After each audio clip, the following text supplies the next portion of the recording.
What is poppin', Chi-Town, and a special Merry Christmas episode to you all here.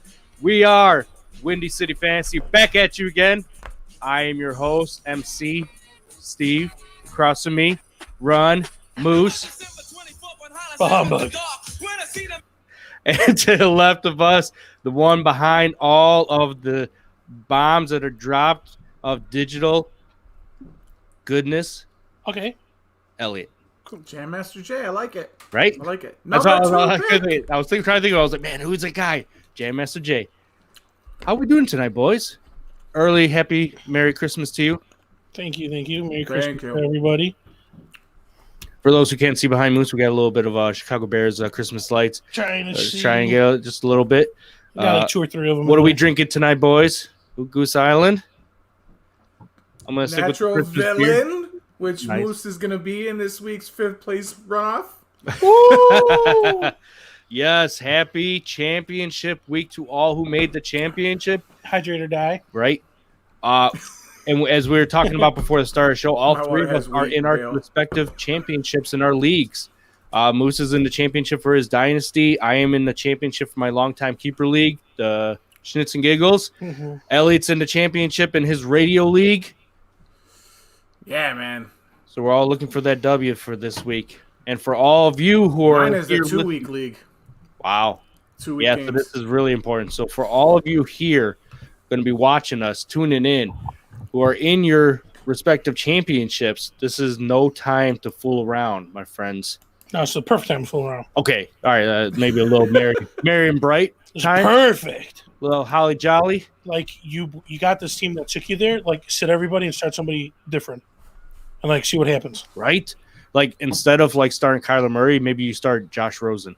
Right, or like Ugh. freaking you sit Matt Ryan all year, then he drops like 40 bombs on you, which would have helped. Or maybe if you would have started Ryan Tannehill last week. Yeah. Yeah. Sorry, Elliot. He was Mr. Unlimited for real. Mm-hmm. What we called it. He will pull that stunt on you. And if there was ever a week where he may not show up, Washington was the team. And he killed a lot of people's fantasy playoffs. He sure did. I listened to Moose. Moose said, I'm starting him. And I was like, man, I don't know. I might start Tannehill. And I didn't listen to my gut. And it doesn't matter because I wasn't in the playoffs. So But you were vying for that first overall pick for next year, my friend. Yeah, but at number 2 pick, so I got the, I could have got the wraparound, but that would have been Number 2, baby. cool. Baby, celebratory dinner. What we munching on tonight? I got a steak today. Ooh. Steakums. Man, I wish I had Steakums. Man, All I got is they Beerums. opened a new hot bar over at the Pete's by Corwith. Okay. All right. I like it. Anyways, guys, we got a great show for you today. We're going to go through all the games. We got a lot to get into. We have a Christmas game, Moose. Yeah. Somewhat excited. Yeah, I think it's a good one. It's Hold on. always good to get a little early football in. Yeah. We got some news to cover. Some players who are going to be out for the remainder of the regular season. Yeah. Some players who are claimed off the practice squads. Yeah. Players who can barely get past a drug test. Yeah. And much, much more. Yeah. So, boys, let's get into the news. All right, Moose, what do you got for me first? Okay. What I got first is Dolphins activated running back Myles Gaskin off the COVID reserve list. So hooray for them. Bad for Salvin Ahmad. Probably, or is this just they're activating him to just have another back in the, They definitely another need more. body. They definitely need more depth. right. I mean, Matt Burita had like a pretty decent game last week. Last week. So I don't know. Is this just a body? I don't really know much to take into it. Once again, if you're in the playoffs, you're in the championship weeks, most of the leagues. You probably don't have Gaskin. You probably didn't have him for a while. So well, unless somebody had dropped Gaskin from being on the IR, they were getting knocked out of playoffs or whatever. But let's say you were the owner of Clyde Edwards-Helaire, who is dealing with a high ankle sprain, who has now been shut down for the regular season, who could possibly play for the playoffs. Let's say you're the owner of CEH and Myles Gaskin is out there. And that's almost desperation mode. Wouldn't you think in championship week, would you take a flyer on Myles Gaskin? The Dolphins play the Raiders this week in Miami, I believe. I mean, I would because you're probably looking for a body, but once again, I'm kind of thinking like this like today's topics are going to be for the people that are in the championship, and I kind of feel like Edwards-Helaire wasn't really a lot of people's number one guys. He might have been drafted as a number one guy, but he didn't end the season as a number one guy. No. So you probably have pickups. You probably did some savvy stuff like last week. Start Tony Pollard in the league. Boom, that was beauty. Totally got the league pissed off.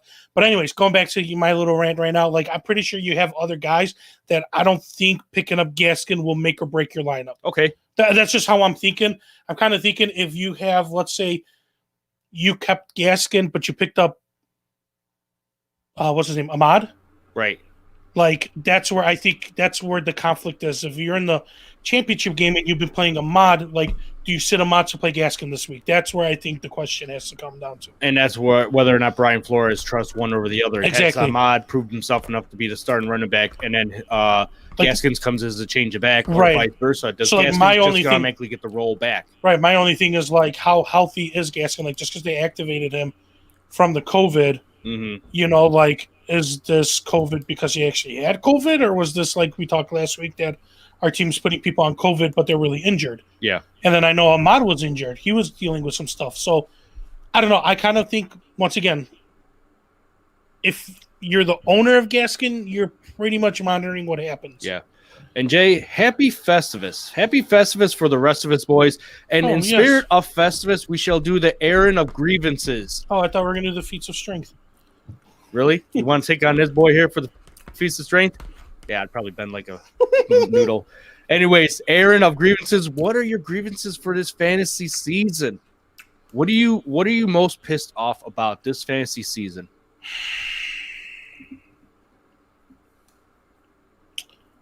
Probably doing the trade in the beginning of the year, and I got rid of Jones and brought in Gordon.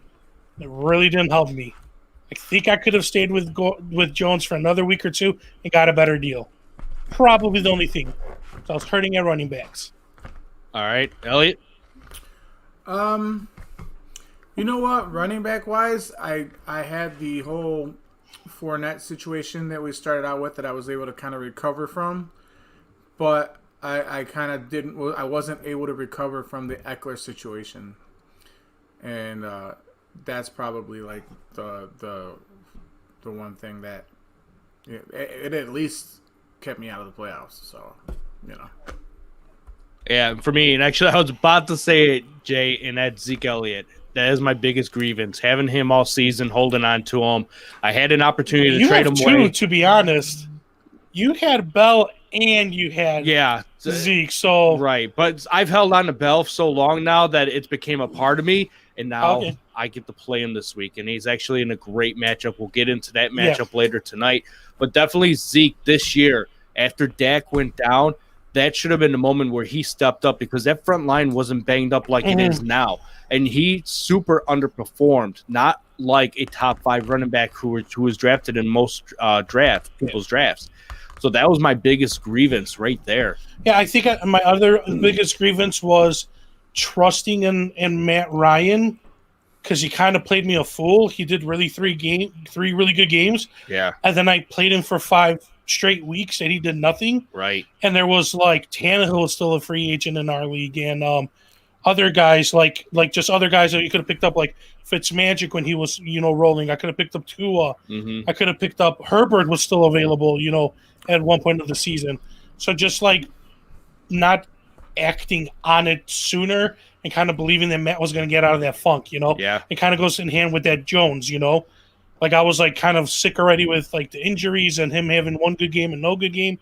And I was like, kind of makes you really think though that Ryan really only performs in odd years, which is so crazy because he has over 4,000 yards and he has over 27 touchdowns this year. But just like if it doesn't equate to the week to week, because we play a weekly game, we don't play a yearly game. Because at the end of the year, when you look at these stats, you're like, man, he didn't do too bad. But in the week to weeks, it crushed you. Right. So, all right, now that we got the errand of grievances out, let's continue on with the news.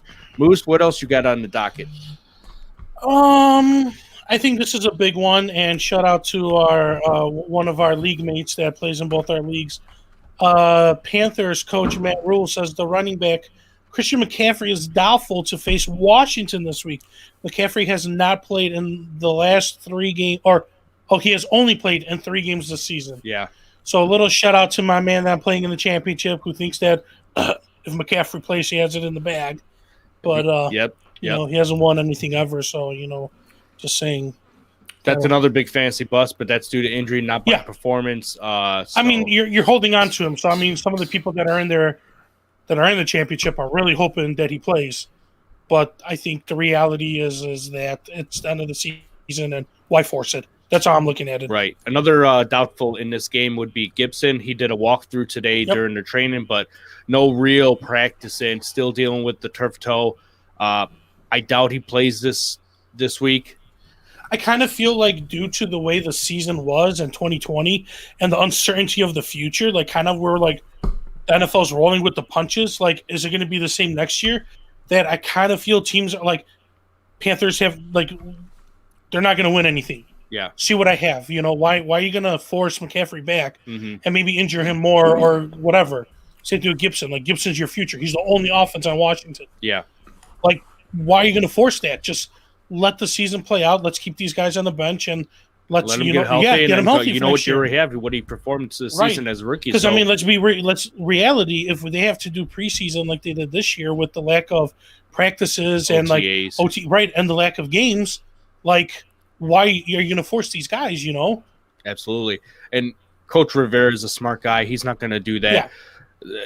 It's not in his nature.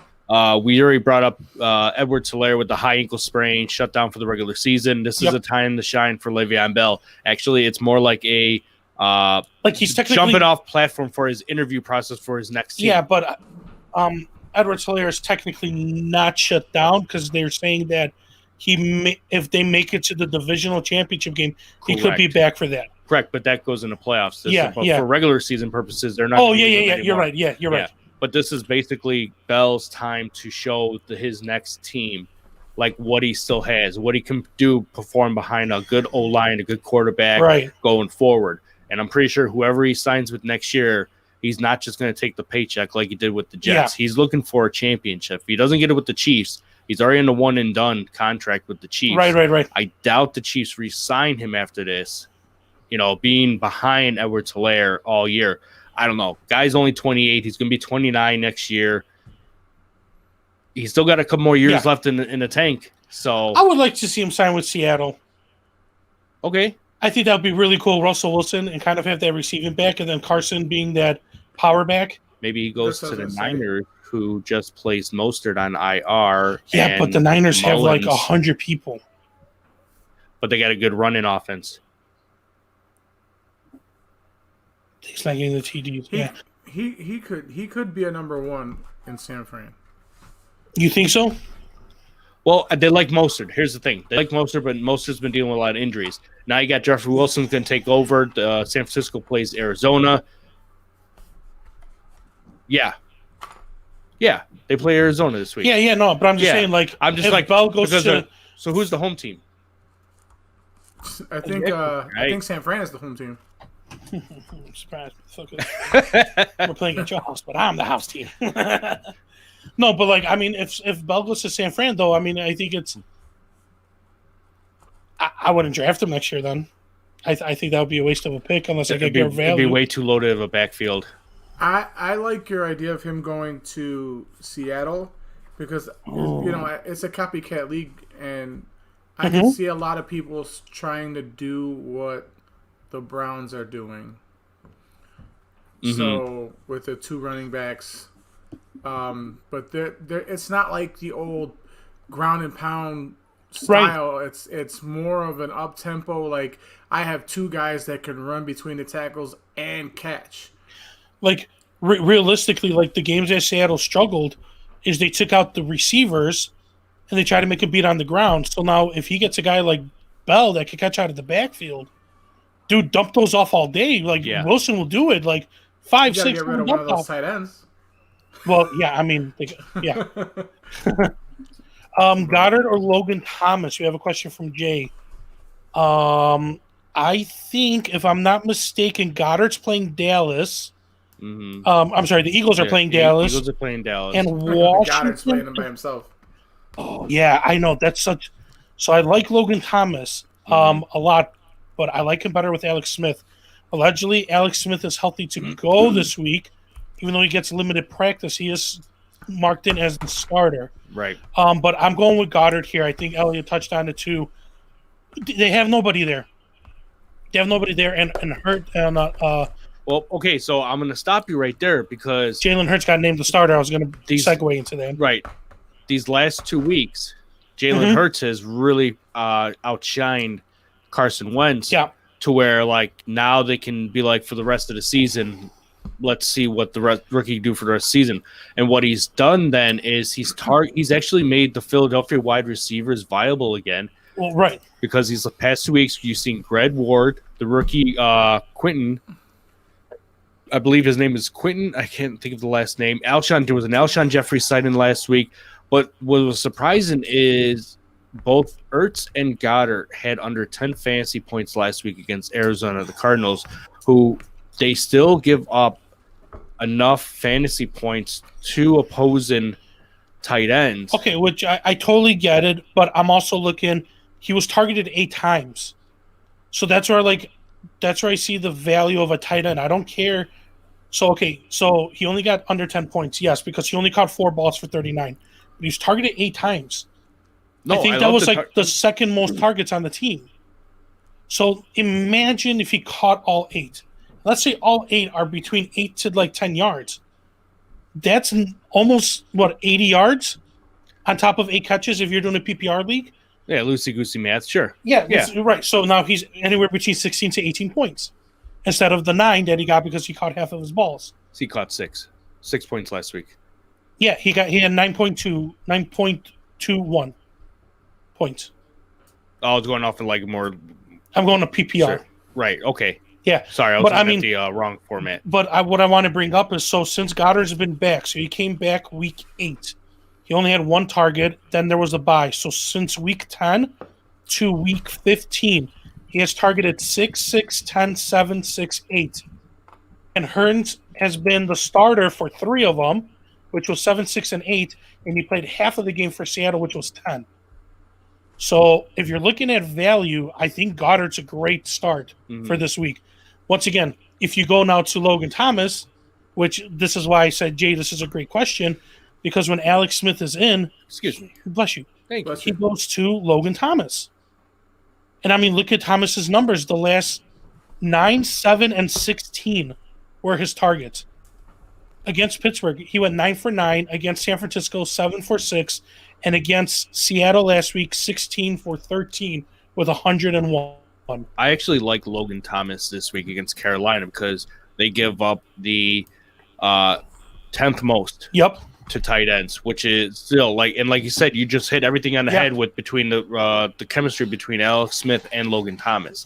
So you can easily see a situation where he does go a 6 for 6 for say 75 yards and gets that touchdown, or he does the 8 for 8, or gets targeted 12 plus times. It could happen, in this situation. So this is great. It's great news that Alex Smith plays this week because you don't want any more Dwayne Haskins. I mean, Dwayne Haskins started last week and he got targeted 16 times. Right, and he was so happy that he started. He went to a strip club without a mask and got fined $40,000. Great segue, right? But to answer Jay's question, I like both guys. But what's making me choose Goddard is they're playing Dallas, so a rival. Philly is still in the hunt, and to be in the hunt, you need to beat Dallas. Yeah. So you also need Washington to lose and New York to lose. Sure, but I mean, the Giants are playing, I believe, Baltimore, and Washington's playing Carolina. So, I mean, to keep in the hunt, they got to do something. Yeah. What else we got here? We already mentioned about how Mullins and most of the 49ers, because then we kind of drawn away from that right there with the whole Bell talk about blah, sorry blah. about that. But anyways, so with all those guys, the Niners signed Josh Rosen off the practice squad. And this was a fun story you were telling me about before we started the show, how they snaked him from the Buccaneers an hour before Yeah. they even knew. So I believe they signed him on Monday, and they signed it an hour before the deadline was due to make a transaction. And I guess the Bucs went to go sign him or whatever, extend that contract or whatever, but they took him from underneath, the Bucs' nose, which is very interesting because they're bringing back Jimmy Garoppolo back to the practice. Uh-huh. So Jimmy G's there, and now Rosen's there. I don't know. Once again, San Fran is out of the hunt. Let's just be smart. If Jimmy G's not your quarterback of the future and you took Rosen, then you got to play Rosen to see what he's got because he's on his contract year. Jimmy G may not be back with the 49ers. And you know who's never coming back ever again is Josh Gordon. Oh, another great segue, who man. failed. Man, you are on top of it today. Right, I'm on form. I'm in the Christmas spirits, my friend. Fa la la la la la la la. Gone. Hello, Facebook users. that is your sister who just commented. But anyways, Josh Gordon failed another drug test. He was unable to control his problems, and so now he's done. I don't think he's coming back ever again. You can't fix this problem. You're on your 5th team. You've been suspended how many times? The league is basically going to ban him at this point. I think he's on his 5th suspension or league ban. I mean, he's only 28. I guess he didn't satisfy the conditions for his his return. Well, so I guess it was probably a thing where like he had like being on parole, right? Yeah. Right. So. Yeah. No. I mean. Goodbye. Thanks. Congratulations for being one of the 1,000 human being out of the billions of humans on Earth that could actually play football and had God-given talent. Bye now. And you threw it away because you couldn't hold on to your weed and you crap. See, and that's wasted talent right there, my friends. Wasted and then talent. We're wasting time on him. Let's keep going. Exactly. What else you got, Moose? If nothing that else, was savage, bro. Right, that was savage. Couple notes. I'm pretty sure if you're in the finals, you may have picked up James Robinson. Doug Marrone, the head coach, has shut him down for the week, but Robinson came out and told Marrone that he wants to and feels like he will be playing this Sunday against the Bears. So please monitor that. Limited practices. This is nothing really to dwell on, but from Miami, Devontae Parker, Gesicki, and Grant were all limited in Tuesdays and Wednesdays practice. Jamal Williams, running back from Packers, was limited on Tuesdays and Wednesdays practice. Kyle Rudolph is still not practicing with the foot injury in Minnesota. Yeah. And I think the biggest one to take out is Keenan Allen has not practiced Tuesday or Wednesday with the hamstring. Yeah, so definitely after last Thursday's debacle where I argued with guys, if I can just piggyback back on the Aaron grievances. Oh, yeah, there we go. Let's bring it back. There, that Keenan Allen incident right there, they said he was starting, and when I talked about it, I was fully committed. I started him, and he caught one pass, and then he never caught another pass for the rest of the game because that sounds limited to me, right? He ghosted me. That's what Jones was doing all year. And so you should have just not played him. Yeah. So here we go again. If you're going into this week and he's questionable all week, you can't trust him after what last week. I don't care about the talent. And then you have to own up to the fact that if he does have a big game, but you sat him, don't be pissed. Don't be pissed about what happened last week. Don't be pissed about what happens this week. Just go with your gut. Yeah. And for me, if he's questionable throughout the whole week and he's a game time decision, I'm not starting him. Right. It's championship. I have other able bodies. I have Jarvis Landry, who we'll talk about, who has been doing superbly. Yeah. These last few weeks. What is that saying? Fool me once, shame on me. Fool me twice. Oh no. Fool me once, shame on you. Fool me twice, shame on me. And fool me a third time. What's the? I forget that last. I don't know because then Bush had can't get fooled at all. Yeah, there you go. Fool this. Oh, George W. Don't forget, Tyreek Hill also didn't practice today either. Yep. I was going to get to that. And then there was another one I wanted to bring up. Oh yes, Akers, running back from the Rams, has high ankle sprain. Will be out at least week 16. It's a shame. So he came in, showed the thunder that he could bring, and they're putting the lightning in a bottle again, It's a shame. and on the bookshelf. Young guy, he's just gonna have to bounce back next year. Yeah. Better days ahead, unless Rams, can sneak into the playoffs, and then he gets a second shot. But all right, that's all I got from my end. How about you? I'm ready to get into some games. Let's get into some games. Let's get into some football. Christmas style. What? Friday. Christmas game. Minnesota at New Orleans. Let me stop you there. That was cool, man. Wow. Yeah. So You before did stop me right there. Yeah, Because I was like, man, you stopped me in mid-sentence. so before we do anything, we need to update the deep dish because it's coming to an end. Going to deep dish. Oh man, and what a crazy Right? turn of events last week. How much did you fall? That's not what I'm worried about. So, as of today, literally 26 minutes ago when I did this, Elliot is up 35-23. He went 4-0 last week. Sweet Jesus. Steven, you have gone up to 30-28. Yeah. Yeah. That ain't going to catch Elliot, though. Big Daddy Moose is at 30-28. Yeah. Oh! That's Hey, good well, stuff, boys. Once this is all over, we could just share that pizza. Look at you. The Christmas spirit came upon him. He's like, I'm going to share. When he could have been an old miser and be like, this pizza's for me. He's saying that right now because we're on air. So Once we get off air, he's going to be like... In reality, are you a real Ebenezer Scrooge, Elliot? No, we could save that pizza for the Yeah, draft next year. on air you'll say anything for a deep dish. He's the coast of... We could use that pizza for the draft next year. Oh, yeah. It's all you, my friend, after week 17. You're like, nah, you're in that one. All right. Minnesota is in New Orleans. Moose, are they going to be decking the halls of the Saints and winning this game? Man, you're feeling good today. You are feeling good. Right? No, I think Saints bounce back. I think losing to the Bears last week really is going to be like...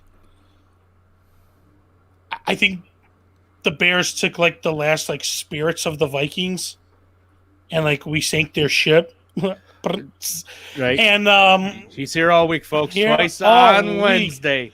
yeah, and I just feel, playoffs are among us. Playoffs? Breeze wants to get, back into rhythm, and I think they find the rhythm with beating a beat-up Vikings team.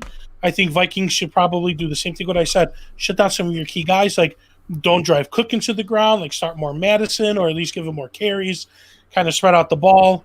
Once again, it's really tough for us to talk fantasy because we don't know, like, if you're in the championship, did you really have Drew Brees or Cousin as your quarterback? It's really tough to talk fantasy. You probably have a Cook. Maybe somebody had a Kamara. Maybe you have both of them. Congratulations. But it's really tough. Like, it's so tough to, like, think about what your team is set up, but obviously you're playing the big guns. Yeah. You got to play the big guns. You got to. I mean, in this week, are you really going to sit Justin Jefferson or Adam No. Thielen against the Saints defense, which No. are mildly good? Like, they can hold up. I mean, you've seen what they did. Like, they really couldn't put too much of up a defense against Travis Kelce, but they've held him better than most. Yep. Tyreek Hill got held up a little bit, but he still scored a touchdown. Like you still put your guys out there. Cook is still going to be out there. You're going to throw him out there. It's not the time to get cute. Like, the only real thing is Thomas is out, so Emmanuel Sanders goes up. Tayshaun, or is it not Tayshaun Hill? I'm sorry, Traquan Smith.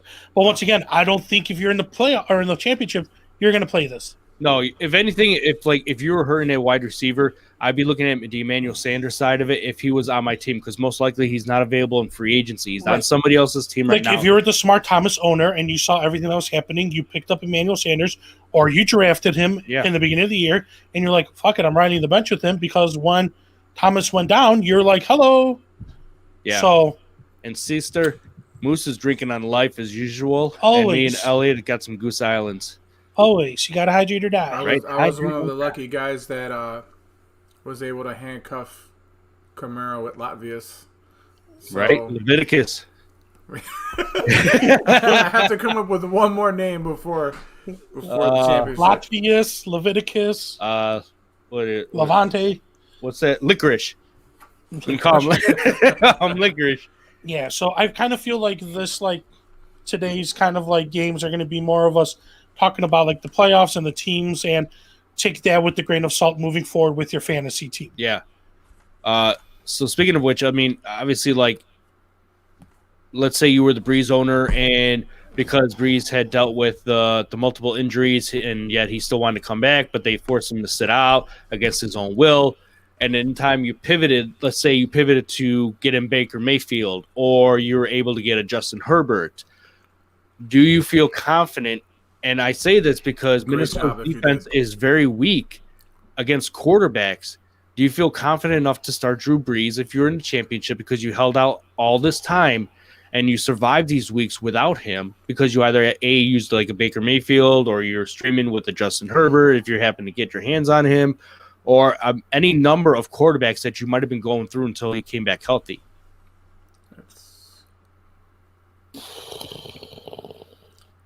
I don't know. That's tough because, I mean, they played Kansas City, but, I mean, he put up 234 yards and 3 touchdowns. And he had 7 broken ribs like 3 weeks ago. Right? And a lacerated spleen and a punctured lung, and he lost a kidney, but then took it from another player's body. He became the new Bionicle Man. Right? I love that. Bionicle. Yeah. Just making it up. Yeah, Bionicle. Yeah. Dude, he probably talked to like Russell Wilson and was like, hey, bro, give me some. Not Russell Wilson. James Winston. Yeah, and he was like, hey, you're made out of metal. Give me some, Right? Going on COVID? Give me that eye. Yeah, give me that eye. Let me get the new eye. Oh, great. But no, seriously, I mean, okay, you still so got to it's feel tough. confident about it. Yeah, so I mean, it's okay. So once again, if you're a Breeze owner and you picked up Baker Mayfield, then you saw the crystal ball and you listened to us like 7 weeks ago when we started saying, hey, boys, start picking up those matchups if you're going to make the playoffs, because guess what? The Browns are playing the Jets. Yeah. And Baker Mayfield, I think, is on like a 4-game multi-touchdown streak. Give me 1 second. I'll bring up the numbers. Yeah, 2-4, 2-2. Yeah. Almost 300 yards in every game against Jacksonville, Tennessee, Baltimore. Now, okay, so like, not for it to bite us in the ass a second time in a row, because we were advocating the same thing when the Rams played the Jets this past week, and we watched the Hindenburg go down. Thing was a dumpster fire. But if I had to pick Baker Mayfield or Jared Goff, I would go with Mayfield. I just like the supporting cast of the Rams. That's the problem. Put Baker Mayfield with Cooper Kupp and Robert Woods and Herbert and Griffin. Yeah, but that defense alone should have held the Jets in check enough to where he could have made those adjustments. But like Elliott has been saying all year, the Jets jetted. Damn right they jetted. Like, not only did they get a win, and everybody's like, yes, we're not 0-16, but they're freaking second place right now, man. All right, enough business with that. Moving on to the first Saturday game, unless we got to pick this game, Moose. No, I'm not that dumb. All right. Moving on to the Saturday game, we got Tampa Bay Buccaneers versus Detroit Lions. Ronald Jones looks to be out again, which... I heard through the grapevine that he's probably going to start, but they're going to hold him out all week. It's a game time decision for... That's scary. That's tough. So if I were you, I would kind of stay away from him unless you really need to play him. But that's a game time decision. Yeah. And I would just roll with how roll the way you've been rolling now. If you're lucky enough to pick somebody up, I mean, obviously you're in the championship, so it's most likely you probably didn't own Ronald Jones, or he was your flex / fourth running back. Right. Yeah, I mean, I'm looking more at the wide receivers here. I'm pretty sure that somebody has either Tom Brady or the Godwin or the Evans. Or the reason why I say it, because if they hold him out all week and they play around with this, like the person who may be like looking at Fournette this week, I mean, this is a great matchup for Fournette and the Buccaneers, because Fournette scored 21 points last week against Atlanta. I kind of feel though like Fournette is maybe not. It's very matchup dependent with this player. Well, I'm You saying can't argue like that point right there. I'm saying like in week 7 and 8 when he had those 2 blowout games, I'm pretty sure people have held on to him for that reason. I'm not too on Fournette. Like, Yeah. not His because only of blow up game was week not 2. because of the way he Carolina. boned me this year, but that Oh, he wasn't his. definitely. Yeah. It wasn't his fault. You know what I mean? Like, he got released, but So I it's just like think that he hasn't been able to prove himself to be that 1A running back that will take over a game when Ronald Jones is out. Like, he just hasn't done it. He's had plenty of opportunities. It's not a thing of like he's not grasping the offense at this point in the season. You got to have some handle on the offense.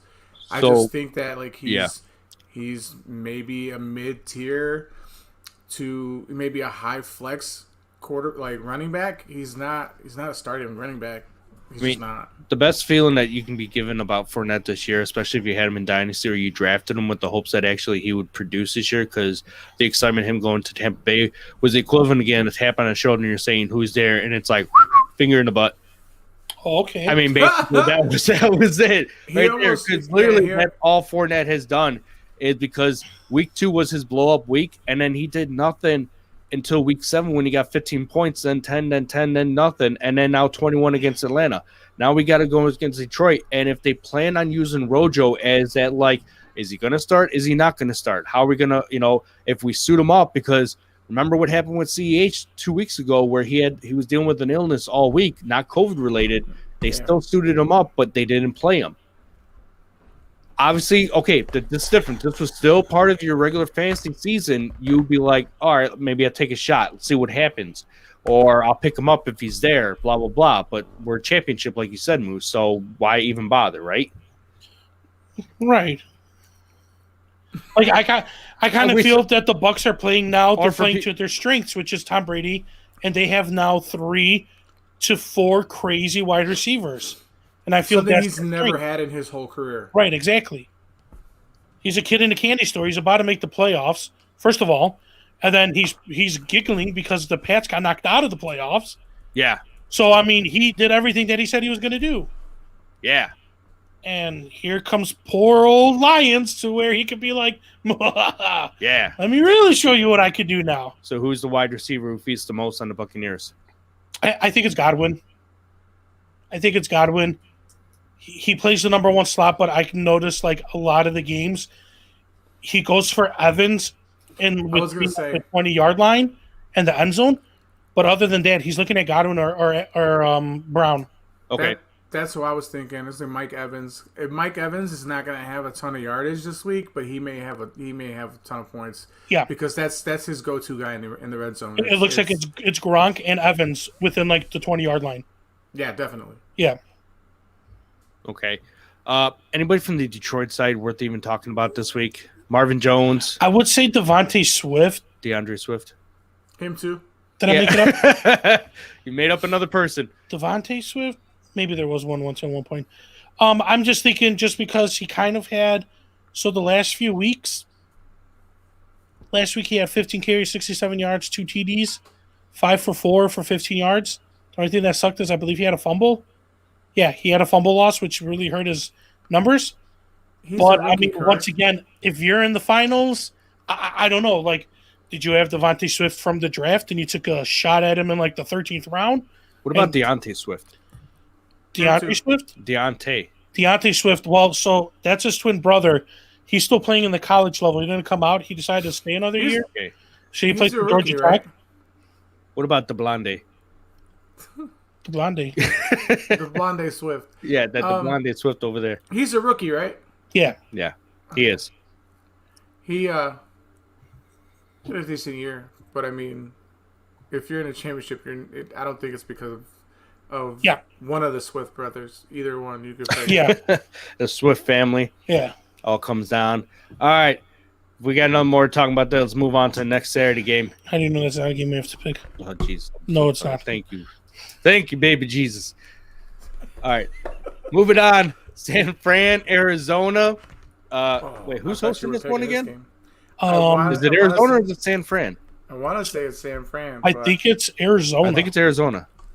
Damn, Arizona Cardinals versus Arizona Niners. This is going to be interesting. All right, Moose. Last week we saw a phenomenal performance from Kyler Murray and DeAndre Hopkins. Yeah. You didn't see much out of Kenyon Drake. Yeah. Can you trust him this week against the Niners? You got to assume that he's either on at least 50% or more of championship teams right now going in championship playoffs. What do you do with flex, maybe? Like, I kind of have a feeling like, okay, so like we just talked about Ronald Jones. Like, you're probably in that boat, like Ronald Jones, and you might have had Drake on the same team. Yeah. And you're just playing a flex. So I kind of feel about him. Okay. Like, if you have Kyle Murray, you're in the finals, you're starting him. Yeah. After what he did for sure. Oh, yeah. You're starting Hopkins. Oh, him and Hopkins, projected me straight into the championship. Yeah. Well, there you go. So there's no doubt about it. My question is, like, if you were to own Drake owner, so you answered that question, flex possibility. Anybody else from the Cardinals? Probably not. I don't think so. I mean, if Hopkins is what are they saying now? Eating, then I don't know who else is eating when he's eating. I mean, right now, I'll tell you what, they're a decent running back away from being a really good team. Like, I mean, they have Edmonds, and they keep switching between Edmonds and Drake, because Edmonds is more of the receiving back and Drake's more of the bruiser. However, Edmonds last week and this week again, the ankle and knee injury, yeah. they've been monitoring him during practice. Like, I think he suited up last week. If I'm not mistaken, I think he did. Yeah, he suited up last week. He had 11 carries for 47 yards, and he was targeted 5 times. The only thing that saved him was he scored a touchdown. Yeah. So he took a touchdown away from Drake. Like, will we be talking about Drake a different way if Drake got that touchdown? Probably, but yeah. But we're at this point right. moment, So I kind of feel like Edmonds and Drake are flex worthy, but the big guns you want are Murray and Hopkins. All right, yeah, because this is a game that Arizona needs to win at 8-6, and the Rams are 9-5, and losing the Jets only helped the Cardinals out more. So if they could win out against San Fran and Rams lose to Seattle, then it solidifies their playoff spot. On the San Francisco side, with Nick Mullins and Raheem Mostert now placed on IR for the remainder of the season, you have Jeffrey Wilson, and then you have C.J. Beathard as the only healthy quarterback. And we already discussed that the Niners had signed Rosen, but obviously he's not going to start. So now you have C.J. Beathard throwing to Brandon Ayuk. Yeah. You got to start. I think you got to start Ayuk. I think Ayuk is one of those, like we talk about starting Jefferson in Minnesota because of what he's been doing. But Brandon Ayuk, as a rookie, has really taken that wide receiving core on his shoulder. Then there's rumors saying that Kittle might come out of the IR and start this week. So if he comes out of IR, do you start him? No. That's a question. That's a tough wouldn't. decision. Once again, I think you're in the finals. I don't think you have Kittle. But if you're in the finals, you probably – it's the same thing with, like,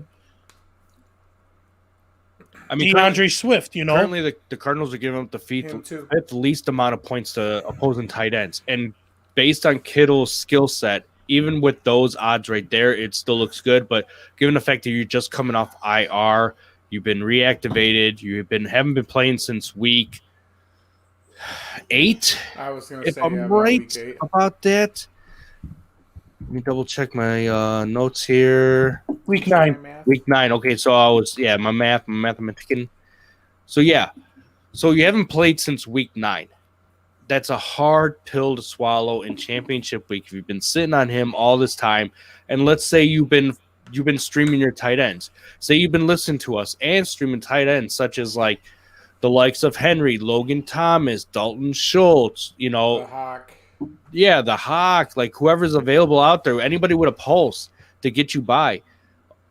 I mean, as long as they've been giving you 10 points or more, like what's the real guarantee here? Yeah. I don't see a real guarantee. So Jay asked a question. I didn't see it until right now. yeah, K1? he wants to know Josh Allen or K1. That's a tough one.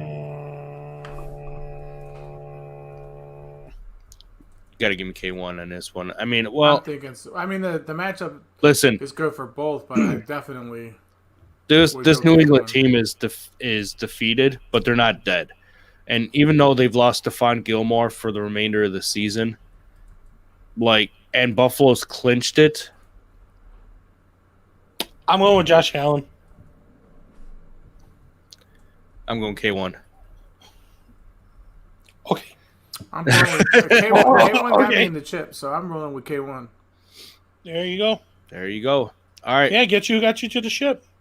Moving on to our final Saturday game, Miami versus Las Vegas. Oh, it. The 9-5 Miami Dolphins versus the so terrible Raiders at 7-7. The Jeff Fisher number almost. They're 2 games away from the Jeff Fisher number. You know what that is? Mr. 8-8 himself.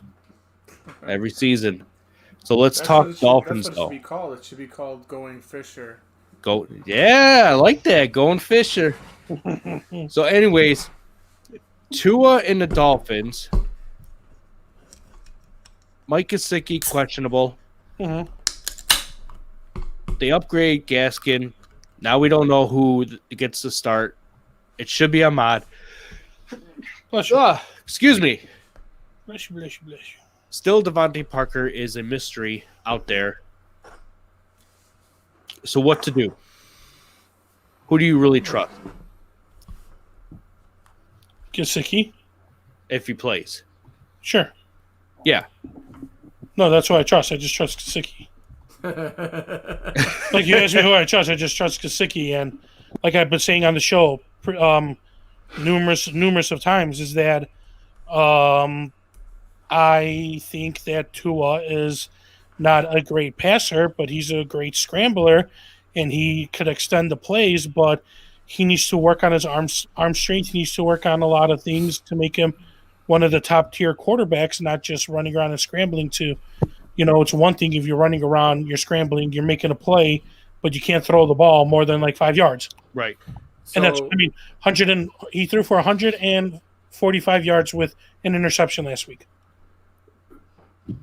Yeah, no.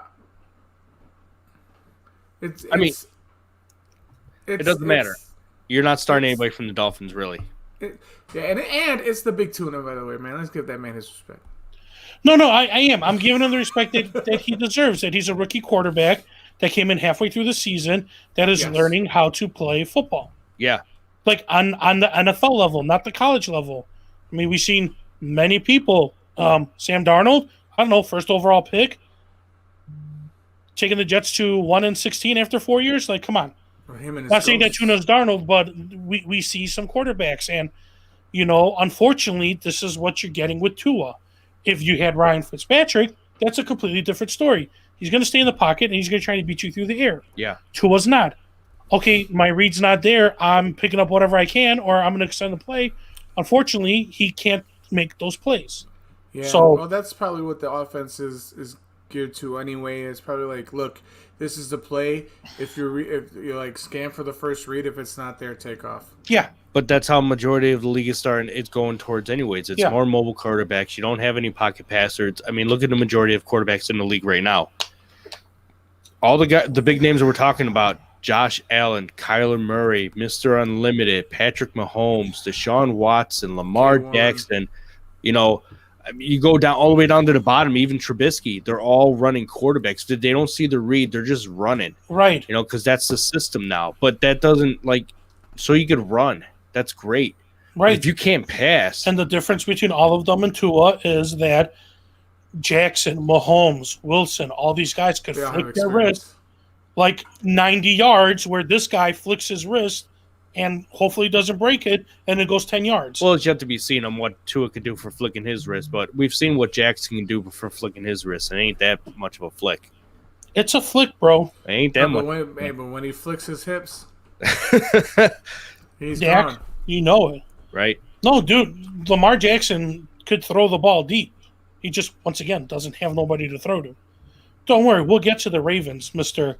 Going to bring up the rushing stats. I wasn't going to bring it up at all. But let's talk about let's air this grievance out, Mr. I'm picking the Jaguars no matter what. Yeah, I stick to my guns. right? And you lost Oof. horribly. Let me bring out some facts since you guys try to get me with some facts. If they didn't start any of their wide receivers, they would have gotten no touchdowns because Lamar threw all the touchdowns through the air. He threw a touchdown pass to Dez Bryant. Did you not just argue with me last week? Who's he going to throw to? Dez? And I was like, yeah, if he's there. And he threw it to Dez. Yeah, but that's what I said. No. All of their wide man. receivers. You said Last who's he time I gonna throw checked, to? Dez was a wide receiver. Steven, no, what it was that his top 3 wide receivers were not going to be in the game, and you said it doesn't matter because it's Jacksonville and he's going to run 700 yards on them. And I said, no, Steve, he needs wide receivers to run 700 Does it really yards. sound like that, Elliot? That's what Damn. happened. Wow. And so I said, if he has his wide receivers, then yes, he's going to run. And guess what? All his wide receivers played. He didn't rush for 700 yards, but he threw to the wide receivers to score touchdowns. Still ran a touchdown in. But Sure, you also he said did they Lamar weren't thing. going to have any wide receivers at all. Because that's what they literally said on Friday was 3 out of their 5 starting wide receivers are on COVID. That's literally what we reported. Surprise, Well, man. no, Yeah. I understand, but like Oh. the Bears run an offense with 2 wide receivers. All right. It's not a good one, but Now that Yeah. now that we got completely off derailed because of what I did, You didn't do nothing. let's talk about the Raiders. Okay, go. You're Waller. starting Waller. Yeah, Are you starting Ruggs? I thought Ruggs is out. Ruggs is still injured. Thought he was in line to play. Uh-oh. Oh, COVID. Yeah. Still out. Never mind. My bad. I mean, we talked about starting Aguilar, and he only got targeted 8 times when I caught 4 passes. Like, is that due to Mariota? Like, so if Carr doesn't come back, do Mariota's you probably trust playing this week. Waller? No, Carr practiced this week, but doesn't mean that he's playing. Right. So I don't know. I think Mariota has eyes for Waller. And he's going to hand the ball off to Jacobs. Yeah, and then that's what I was going to he's say. I just like gonna run. Jacobs. He's just going to run. But then, I mean, once again, like, if you're in the championship, you probably have Waller. You probably have Jacobs, maybe. I Right. mean, you're not Oh, straight yeah. Mariota. Jacobs has been good all year, so Yeah. you definitely have Jacobs. All right. I kind of excited to see Mariota play. I mean, they only signed him to a 1-year contract, and is Carr going to be a free agent next year if Mariota does good? Like, if Mariota starts today and they do good with Well, if Mariota, they only signed him to a 1-year contract. Let's say he plays both be good, free, then right. then he could be signed by but they don't want but they don't want to take Carr's contract. That's why they went on and got Mariota. That was the whole thing of it. He's a Gruden grinder, You're either with him or against him. right? Mm. So I don't know. All right. This is one of the games we're picking. It has playoff bound, like Dolphins still want to move up higher in the rankings, and Raiders are a game behind to make it in. Yeah. I think the Raiders show up here and they win. Give me the Raiders. Okay. I'm also going with the Raiders. That was my pick. Ellie didn't want to say nothing because even though I mean, he went 4-0, he's only got a 5-game lead on us.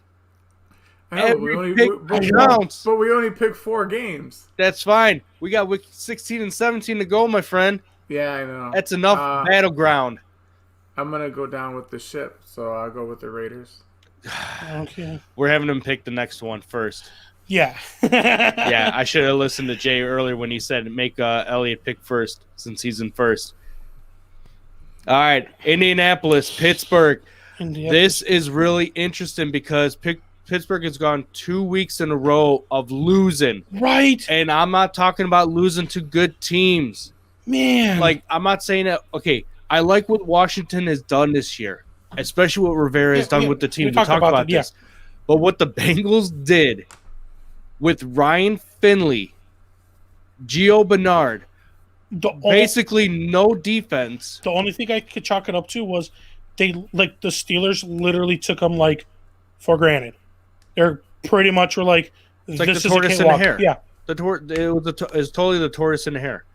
Where the Steelers were the tortoise, Yep. they were undefeated, and now they were the hare. the hare. Sorry, I got you. thanks. You getting names wrong, I'm getting symbolisms wrong. Oh, no.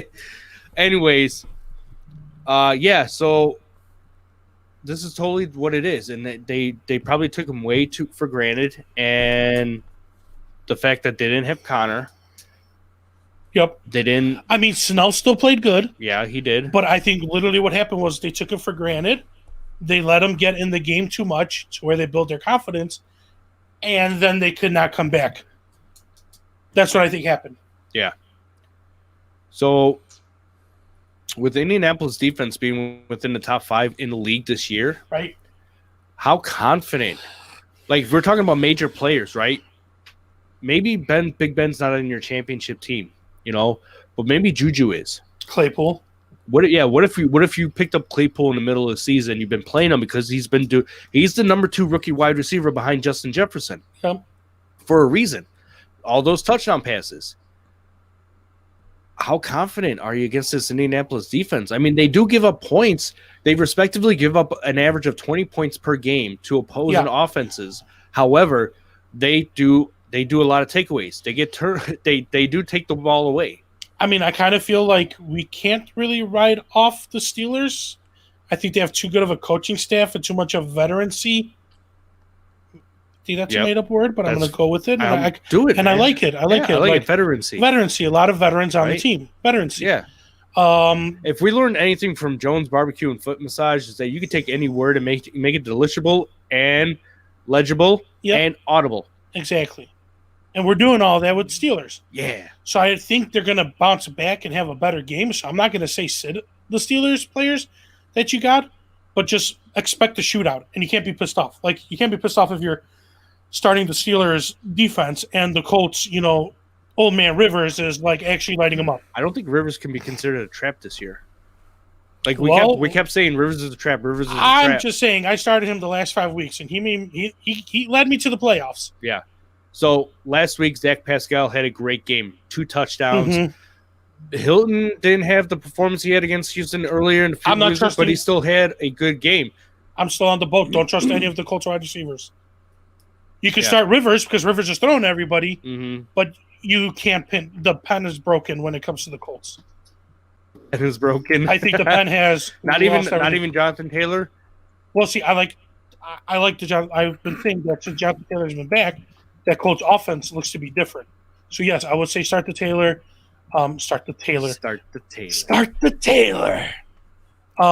If you're in a desperate mode and you're in one of those situations and you've been playing Rivers, I like this matchup because I think it's going to be a shootout. Same thing, if Big Ben was your quarterback all season, you're in the finals with him, start him.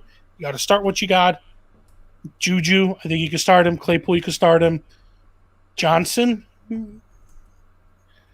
I mean, Deontay had a touchdown last week against the Bengals. He's still being targeted. You got to respect the fact that all 3 wide receivers have shown something. He'll spread the ball. The downside is like that Ebron injury kind of hurt fantasy owners. I don't think it hurts Big Ben so much. Because I think then he's going to utilize more of the 3 wide receivers. Correct. And especially in the red zone. Yeah, Ebron had caught 1 pass, and then he had left the game. Like Connor not being in the lineup kind of hurts them because of the run game, but Snell, every time he's got the chance to start, has produced. Yeah. So I don't really think that's going to be an issue. He left the game because of a back problem. He's questionable for the week. And I mean, we talked about the Colts defense, how they're good, but like the first starts with them stopping the run. So I feel that they were going to stop the run anyways with Connor and have Big Ben try to beat him through the air. Absolutely. This was going to be one of our games, but I scratched it because I think there's some other better games and more playoff inflation. But this is one of the games where I'm very interested to see what the turnout's going to be. Awesome. Coming up on our first 2 juicy matchups for like one-sided victories. Yeah. KC Atlanta. Here we go. No CEH. Fire up Le'Veon Bell, right? I mean, this is a layup toss, right? I think so. I mean, once again, you owned him. You owned him all season. You're waiting for this. I'm starting him. You're in the finals, right? Yeah. Exactly. So, there's other people that probably have done the same thing. I mean, you're probably playing Mahomes in the finals. Yeah. Or you have Mahomes. You either have Mahomes or you're going up against Mahomes. Which, interestingly enough, my opponent has neither Mahomes or Lamar Jackson on his team. I defeated the owner last week who had Lamar Jackson, who I almost lost to 2 years in a row. Mm-hmm. But it's surprising because you will get these like wild cards Yeah. where these types of teams don't have these kind of stud quarterbacks. So it's interesting, but regardless, KC should jump out to a magnificent lead and ride this all the way through. Like, I know we talked about how Andy Reid doesn't like your fantasy team. He doesn't care. He's all about winning. But when you're up by, say, like 3 to 4 touchdowns, do you really need to pass it anymore? No, you're going to chew up the clock by running it. Mm-hmm. And that's where Bell should really excel right there. Yeah. So you're starting all the studs, Mahomes, Hill, Kelsey. Yep. Like, if you're really desperate, Sammy Watkins. Yeah. No, I totally agree with you 100%. Totally agree with you. And on Atlanta side, I said like what I said yesterday, or I'm not yesterday, earlier today, about the whole Matt Ryan, like garbage, and then almost 400 yards and 3 touchdowns against Tampa. Like, I kind of feel this is going to be the same thing because we talked about this on the show before. It looks like teams, their mentality and their kind of way of wanting to beat the Chiefs is you need to outscore the Chiefs. Yeah. So if Julio Jones comes back in, expect Julio Jones and Ridley and if because the last 2 weeks Julio Jones has been sidelined with this hamstring injury. He's been dealing with it all season. So and that's something else I totally forgot to bring up on the news. Who's their head coach? Raheem Morris, who was like the Jets head coach like a few years ago. Yeah. He's the interim head coach. He came out and publicly said today that how Gurley's role has changed. He is now the backup running back to Edo Smith. So take that with something. If you had Gurley as your flex or even as your 4th running back, he may not even be relevant. I think at this point right now, his career is almost irrelevant. Yeah. When you go from being the top back 3 years ago, 2 years ago, signed as to be the top back, dealing with arthritic knee problems is horrendous. You need that as a running back. I mean, one of the reasons, like, do you remember Curtis Martin from the Jets? Yeah, man. He retired way early because the cartilage was completely gone from his knees. He was bone on bone, and he didn't want to retire, but he knew that if he kept playing at that pace that he was doing, that was it. He was done. Yeah. So he left on a high note. Like where Gurley, it's like I don't even believe he even got to the point of the high of his career level before getting struck with arthritis in your knees. That's what sucks. And now you finish out the season as a backup? It sucks, man. Like he's like Gurley needs to go to a team that has a solid number 1 guy that he could just come in. Like the Chiefs. Like a little reliever. Like what Bell did with going to the Chiefs, but his reasons was not because of health, was because he wants that ring. Like Gurley could be like, if Bell were to leave the Chiefs and then Atlanta parts ways with Gurley, I could see Gurley going to the Chiefs as a backup to Hilaire, and he finishes out his years. And you know what's super sad? I mean, he's only he has 5 years NFL experience. He's 26 years old. I know. Like, he still has a lot of meat on those bones. It just sucks. It's like those are one of the stories that suck. Yeah. But I once again, if Jones starts, if Ridley starts, you probably have Ridley. You might have Jones on your team.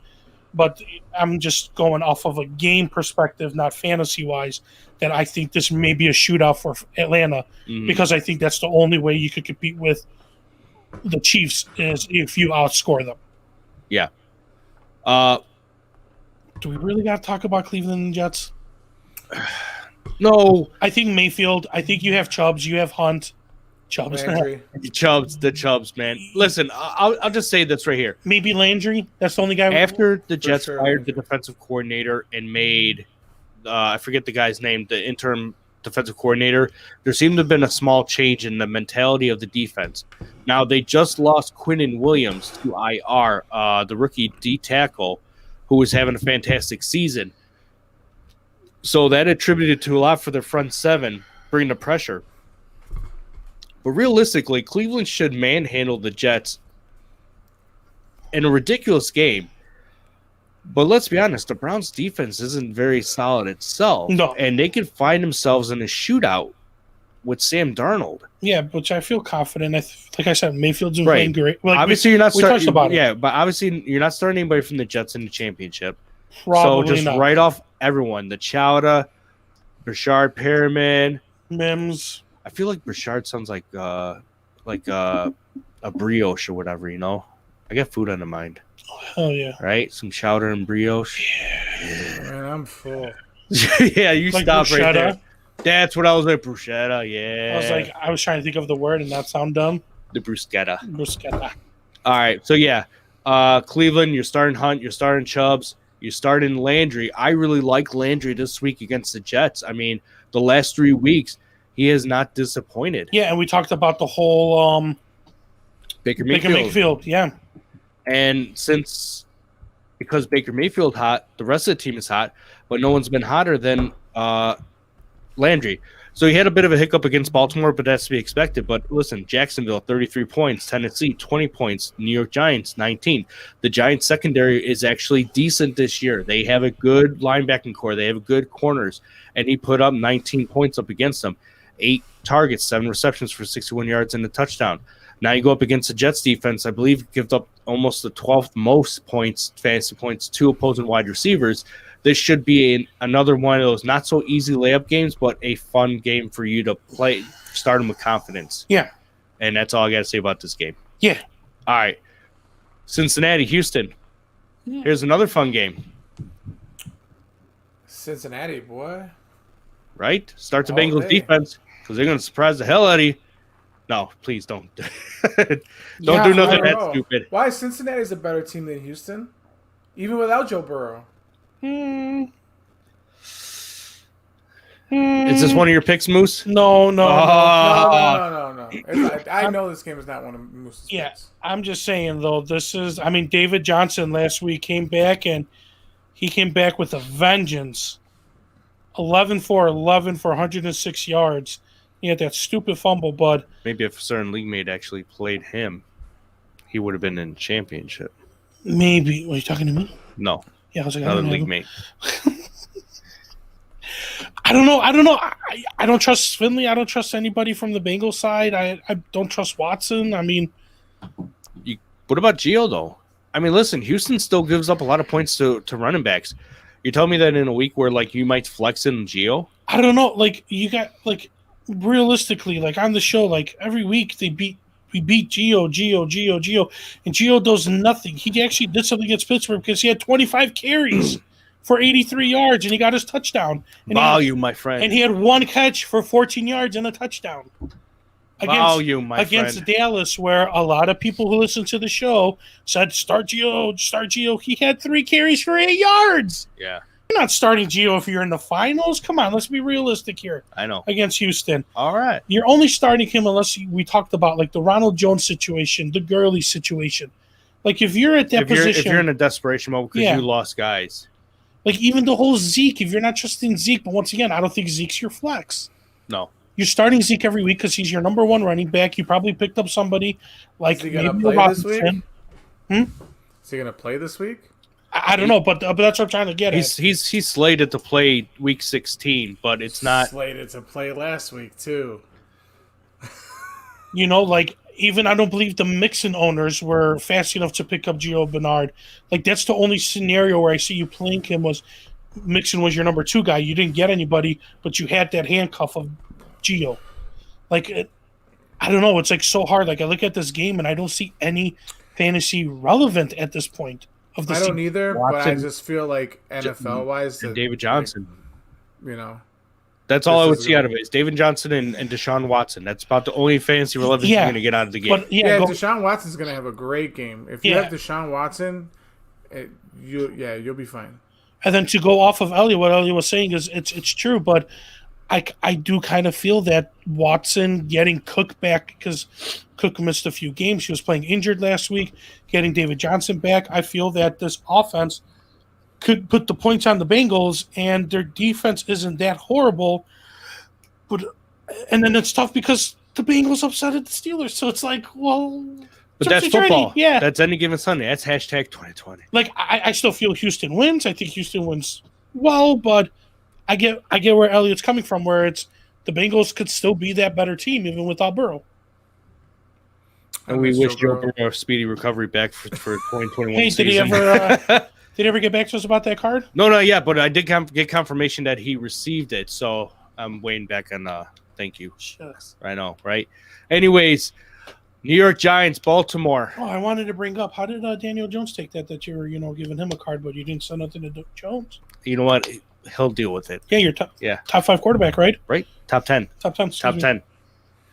Sometimes you got to make a bold move. Sometimes it doesn't play out. Listen, it's the way it is, the way of the world. So sometimes you feel like a nut, sometimes you don't. Almond Joys don't have nuts. Yeah, but moms do. Damn. No, wrong, bro.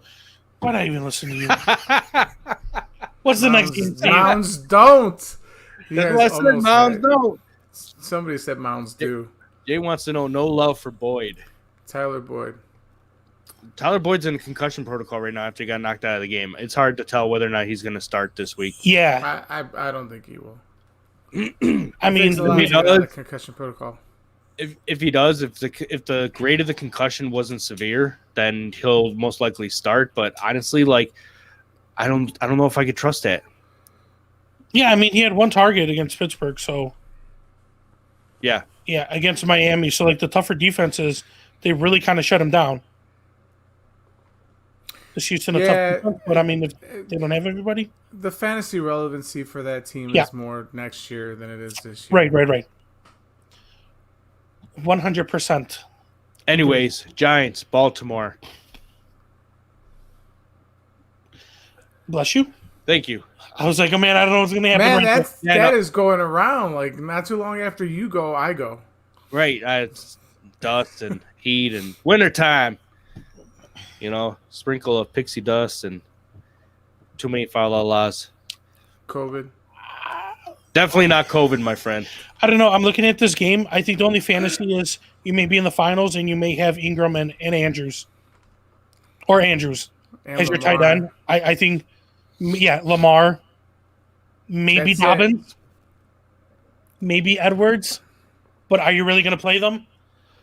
No, I think you're looking at Andrews, you're looking at Jackson, and we're bringing up these running backs, but I also we've been saying all show that it's more of the flex of these guys because you're probably on that bubble of having a wide receiver or a running back that is not that 1-2 guy, and you're on this bubble. And I don't know, against the Giants, do you feel comfortable starting Edwards or Dobbins? If you were to choose one, who would it be?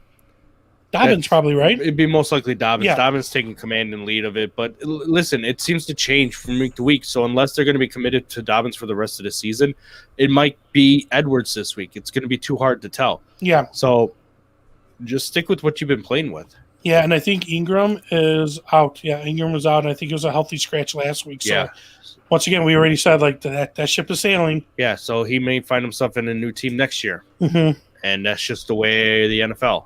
So on the New York side of the ball, so it's really hard to trust anybody other than Ingram, to be honest. Shepard against Baltimore secondary. I think it's going to be hard to trust. Somebody's got to get the points, right? Yeah, there's fantasy points to be made somewhere, but so where's it going to come from? He's not on your. I don't think he's in your. I don't think he's. He may be a flex option on your championship team, but he's Here's the reality though, and this is the part that sucks about the Giants team right now, is I feel that Daniel Jones is trying to play through an injury, which is hurting the team. But I don't think Colt McCoy is at their level as at Jones's level. So he came back to play Arizona, juicy matchup, 24-11 for 127 yards. Who really benefited from that? If he spread the ball to the wide receivers, nobody from the wide receiving core benefited. He didn't score a touchdown, and he didn't do anything. Wait, how many attempts did he make? 20 attempts? 21 attempts. 21 attempts. 11 were completed. So Shepard, Tate, Slayton, and so without looking back, you got to take it's about 50-50 that they were both bad passes and that the receivers either dropped it or they were covered well and it got against Cincinnati, he went 27 for 16 or 27 attempts, 16 completions for 213. That's what sucks right now is they're at this weird spot where they had great matchups. I think it's also his sophomore slump too. It's your classic sophomore slump because it's his second year. Remember, he took over the team last year, and they didn't have any tape on him, so they really didn't know how to game plan for him. And he surprised, when he first came out against the Buccaneers and threw for 5 touchdowns, that shocked everybody. and he went on to throw for over 2,500 yards, had close to 15 touchdowns, but still, Yeah. second year, still making new adjustments. They got the new head coach, new Sure. offensive coordinator with Jason Garrett. Sure. And it's been said before, when everybody's healthy, then that's when you're actually going to see what the Yeah. team really does. And the team hasn't been healthy. If anything, they're in second place behind the Niners. Yeah, I'd Ain't probably never. say you have. Yeah, sorry, Ellie, go. No, they just haven't been healthy at all this year and ever at just nothing. There's just no if they haven't been able to kind of establish anything. And look, we're in Chicago, and we love our team, and it's just gonna sound homerish, but since they played the Bears, the Giants have been minus San Francisco leading the league and like losing people to injury. Like as soon as what's his name? I Saquon went down. yeah, since Saquon, it was just a situation like a reverse Cowboys situation. You know what I mean? Like Saquon, their number one running back is out, so now there goes half your offense. You're piecemealing your offense together with guys like Golden Tate and Shepard and Slayton. Slayton is the better wide receiver of the three, and Shepard is probably your slot guy. But other than that, I mean, there's nothing really there. Your quarterback's been hurt, and he's kind of like panning out to be an average, if not below average quarterback. There's nothing there. The only thing that's there for the Giants is their defense, and I mean, if you're streaming defenses, that could probably be only your only fantasy play from New York. So Right. take that as, with a grain of salt. All right. I don't think there's much more to go on to this game right here, so we'll just go into the next one. Carolina, Washington, Moose. It doesn't look like McCaffrey is going to start this week. So if you're the Mike Davis owner, you're happy again because you get to buy another week.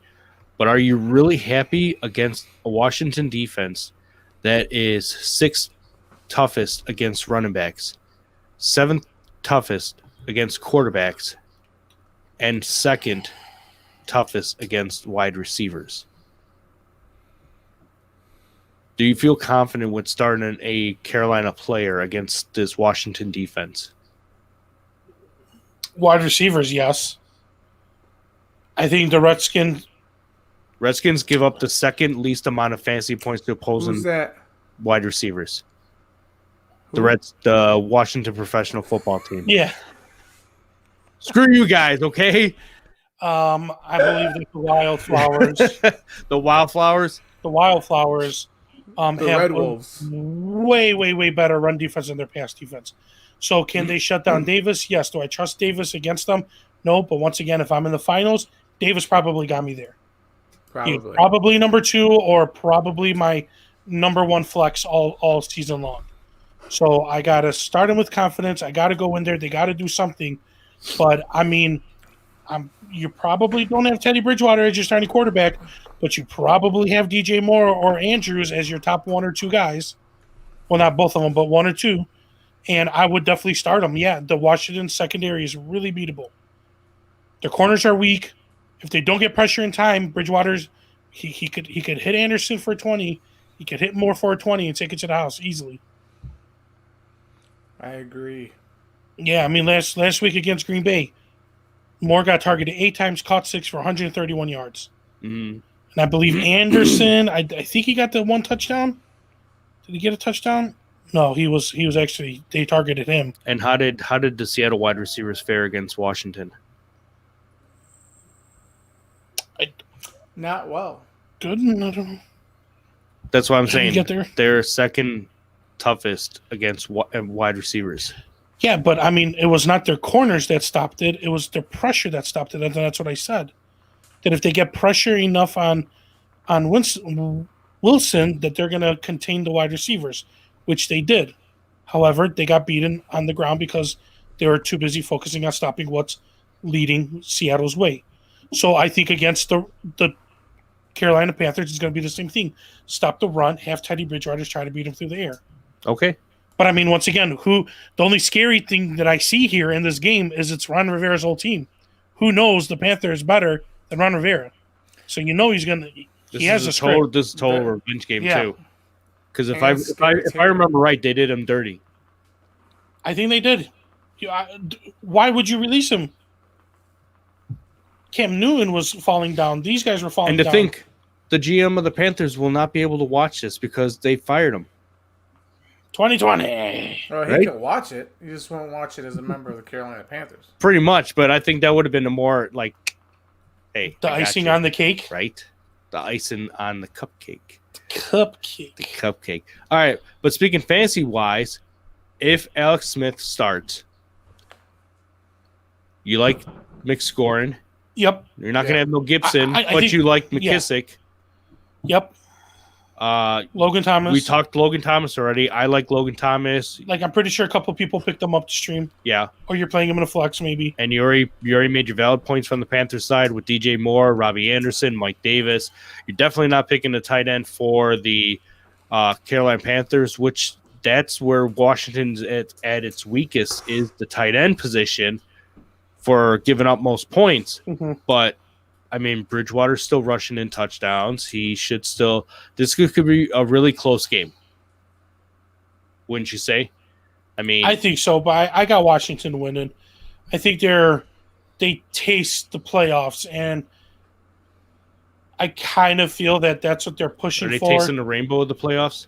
They're tasting like the back end of the playoffs, but they just want to be the team that represent the East in the playoffs. Right.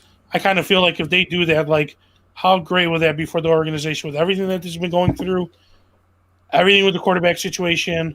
Like, they don't even have a Can name. I ask a question? Yeah. What does the back end of playoffs taste like? I ain't going there. I'm telling you that right now. I couldn't help it. I Victory. couldn't help it. I couldn't help it. It tastes like victory. Like I know. I'm just 43. asking. I'm just asking because I didn't get there. Yeah. So wouldn't you be on the back end of the playoffs then? Right, that's what I'm saying. It's No, the- I was on the back end of everything. Number 2 pick, baby. Hi-yo. I was the back end of the playoffs Playoffs. 2 years in a row. All right. I think we Yeah, had enough NFC fun with East, this man. matchup here. It's Wait, is whatever. this one of our picks? No. All right, thank goodness. Denver Chargers. Okay, this one is, isn't it, Moose? Thank goodness. Oh, I kind of had a feeling. That's All right. We have the rookie of the year, Justin Herbert, That's right. versus Denver defense that gave up 4+ touchdowns to Josh Allen and enough on the ground to the running backs to, I mean, basically cover 3 weeks worth of Yeah. football for them. Yeah, no, Denver is 22nd in the league. Yeah. When it comes to fantasy. I'm going with the Chargers. Chargers win this. Herbert has a good game. Eckler has a good game. If Keenan Allen starts but is limited again, who is a Chargers wide receiver that you like? That That one guy. 87. Galen Guyton. Jalen Guyton. Okay. Him too. Dude, I like that. Just keep rolling with that. Yeah, that's What why about Ty Johnson? I feel What like I'm about at work all over again. Scored a touchdown last week. It was a hot pickup. Yeah, because it's 2 weeks in a row they scored a touchdown. So he had 7 for 655 and a touch against Atlanta. Against the Raiders, 5 for 361 and a TD. So I mean, I could totally see them both going, but once again, these guys are all dependent on if Allen doesn't go. Mm-hmm. Because if Allen doesn't go, you know that they're putting the top corner on Mike Williams, and then they're going to have these rookies try to beat the Broncos. Right. And our watchdog says the back end of a rainbow tastes like a lower draft pick. Oh. That's good. Okay. Wow. I mean, if you made the playoffs, that means you're picking in the middle to the back end. You yeah. are already getting a lower draft pick. Yeah, but so- that means that you competed for a championship and not a first overall pick. Hey, that's from our watchdog, not. Just saying. I'm not just us. saying. Hey. Hey, Nothing hey, wrong. Nothing wrong with that. I'm just saying. Sounds like it. My goal every year is to make the playoffs. It may be dirty, it may smell nasty, but if I make it in, that means I'm competing for a championship. Moose, last time the Melvin Gordon faced the Chargers, he had only 8 carries I for don't wanna talk 26 about it. yards and no touchdowns, but caught 6 passes for 21. I don't want to talk about it. I did a trade in the beginning of the year to get Gordon and Jones, and I'm not playing for a championship. Let's just move on. I mean, this is irrelevant. Wait. We just can't make it all about your problems here on this show. We got to help out the masses here. Once again, you probably didn't have Gordon because Gordon didn't do nothing until like 2 weeks ago. All right. So, are you starting Luck? You're crazy if you're in the championship. You're starting Luck. Crazy like a fox. Everybody was high on Patrick. Patrick hasn't done nothing. Judy's back to being a rookie. Everybody's hot pickup was Hamler. He hasn't done nothing in 2 weeks. Targeted 4 times, caught 1. Targeted 3 times, caught 2. Targeted 5 times, caught 2. All right. Enough said. It's just Denver's like, I don't know, man. They're in a weird spot. They have a lot of young guys, but the guys are not producing. And I think it all goes back to luck. I think if they had a different quarterback over there, these guys would be relevant and they would be like, I don't think the Broncos should be 5-9. That's what I'm trying to get at. You know, and it's just, I look at this team and it's like, even Gordon, like I picked them up thinking, okay, no quarterback, these young wide receiving core, they're going to run the ball. And it's like, that's what I thought also. And they didn't do nothing, right? Yeah. I know. I feel your pain, brother. You know, it sucks, man. It does suck. Stupid fantasy. Right? Gotta God love it. Gotta hate it. bless Gotta it. take the good with the bad, the happy and the sad. So moving on to the happy and sad, we got Philadelphia, Dallas, big rivalry in the East. Yeah, Playoff Jay. contentions on the line. Yeah, Jay, one and done is one and done. But if you have a chance to compete for the championship, that's better than you're not making the playoffs. Henceforth, last year, No, it doesn't have worth it. 8th seed took it all home. Just saying. Anyways, Moose, we have the second coming of Randall Cunningham and Jalen Hurts. Wait, what game are we on? Philadelphia, Dallas. Okay. No. Could we do Buffalo, New England Monday night?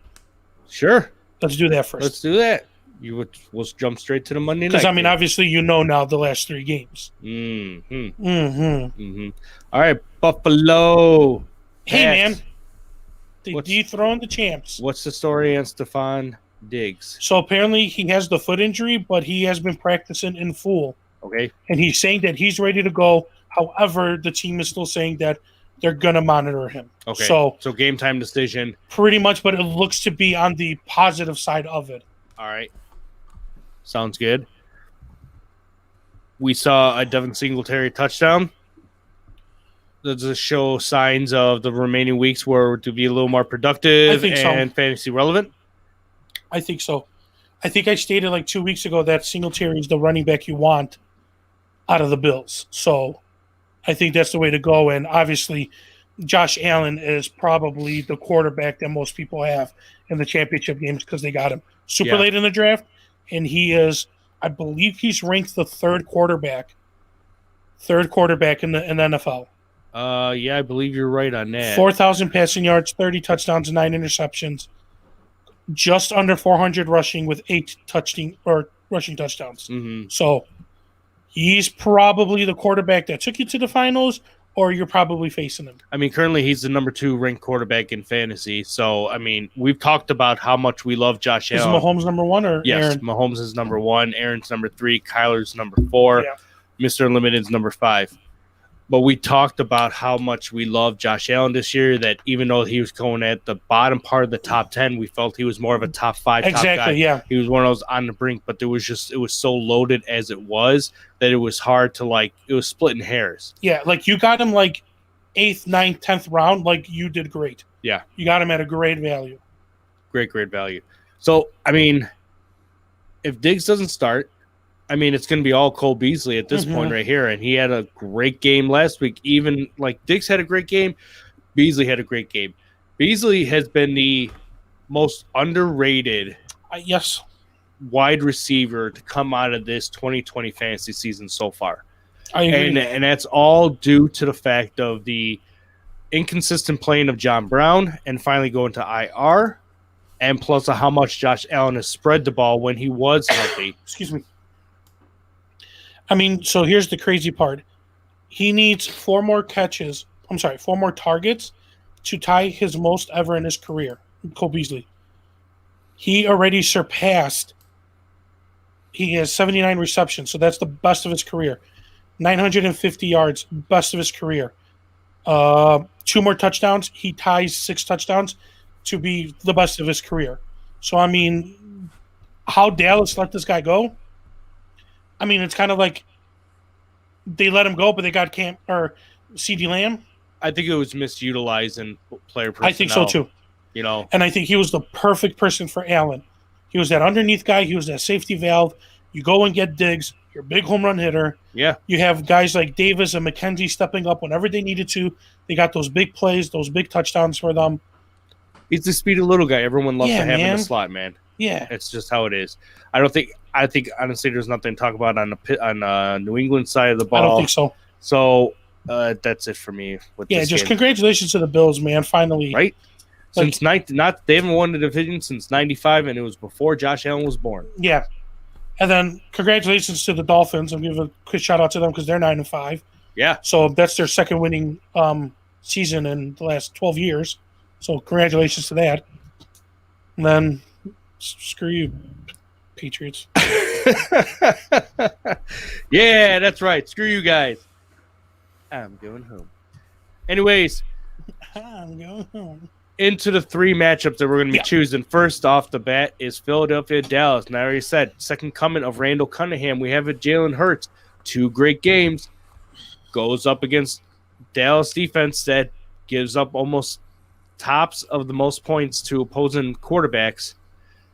The wide receivers are starting to become a little more relevant. He's still targeting tight ends. And he's mobile. Yeah, but if you're in the finals, are you starting him? Well, I know someone who I'm facing is going to have to make that decision this week. So It ain't me, though. no, it's not. Damn right. It's a tough pill to swallow. I don't know. That's big risk play because he could easily have a bad rookie day. What would make you start him? Like, what quarterback would you possibly have that took you to the championship game that you would bench for Hurts? Like, see, that's the crazy part. If you look at it from All that right, angle, assuming right? that I didn't go after the top 10 quarterbacks, that I sat on quarterback for the majority of the draft, right? Sure. And let's assume that I started off the season with Jared Goff. Okay. All right. Okay. I missed out on Justin Herbert. I missed out on Joe Burrow. Then he got injured. I didn't believe in Daniels. And just going down the line, Yeah, right? yeah, yeah. Just going down the line. So let's say that majority of people take 2 QB quarterbacks. I mean, that'd be the situation right there because, like, you'd have to really see. But like, would you have grabbed Hurts in the draft, or would you have grabbed Hurts when you saw the sprinkle of when you probably grabbed Hurts the moment they said that they were going to start him next week, and you got him off waivers. Okay. And because obviously you didn't give him the week when they played the Packers and they pulled Wentz, and then they put him in, and he actually scored the first touchdown. So you're doing this afterwards. I think at that point right there. So then you're just limping along with Goff, especially after last week against the Rams. Yeah, but realistically, if Goff was your quarterback all season, you're not in the finals. Not unless you had a stacked team the other way around. But I mean, that's these are scenarios. This is a lot of like probabilities so like really fantasy value wise, you're not starting Hurts in the final. However, in real life, this is exciting. yeah. You know, like it's tough. Like we talked about Elliott. We talked about, like Miles Sanders. He's one of those guys that's possibly a number 2 flex option for you. Like, do you start Pollard over Elliott? Do you start Pollard? Did you pick him up? Were you smart? Or did you handcuff him in the beginning in Or drafting him? exactly right. You know? That's tough because if Elliott starts, I mean Elliott's starting. There's no doubt about it. So Like I like Goddard if you're streaming. Cooper, he's probably on your team. Maybe CeeDee Lamb. yeah. These are kind of people that I could kind of see in the finals. Yep. But real life, like this is amazing. Like the Eagles are 4-9-1, which technically that tie acts as a W. Yeah. So they're 5-9. The Cowboys are 5-9. The Giants are 5-9, and Washington is 6-8.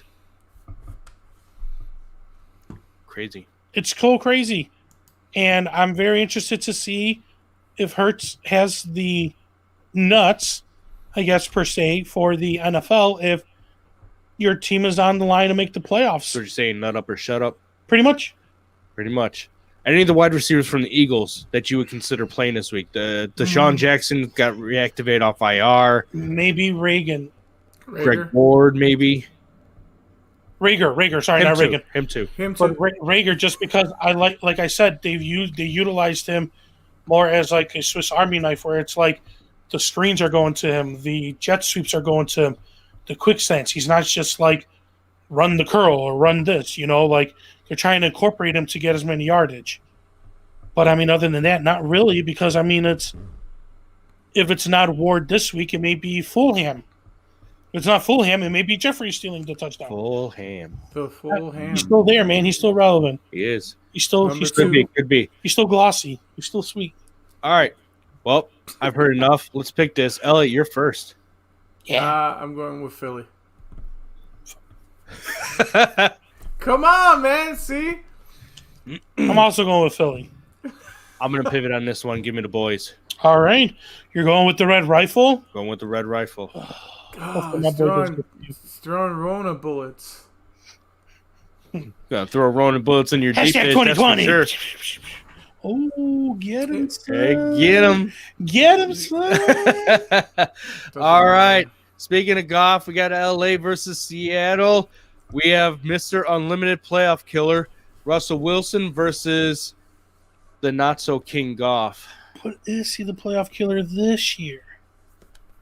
After last If week, you made the playoffs you week survived- 14 right? against the Jets when you put up 4 bombs. Yeah, but if you survived after last week's debacle, Yeah, no, that's true. I mean, 121 for 1 touchdown yeah, and 1 interception. yeah, But he scrambled for fumble. 52 yards. that's awesome. Yeah. But still, if you managed to survive after that, then congratulations. But how would you feel this week against the Rams? Not a great matchup. Rams defense plays tough. Well, you can't say that after last week, but they play tough. Yeah, no, I mean, I'm looking at this as like a real life, not fantasy. In real life, once again, it's a rival game, and the Seahawks want to put their foot on the Rams and really get that division, as their own. And Yeah. I think they come out to play, and I think the Rams come out to play. But Mr. Unlimited is going to make it happen, and he's going to be like, listen, boys, trust me, jump on my back. Let's do this. And Goff is going to be like, oh, my God, I wish I was like him. What? So I think I know who I know you're picking, but Of course. right? I got to take my franchise guy. Right. So before we get into the picks right Yeah. there, who would you not start in this matchup? Goff. Okay. No, okay, I take that back. No. I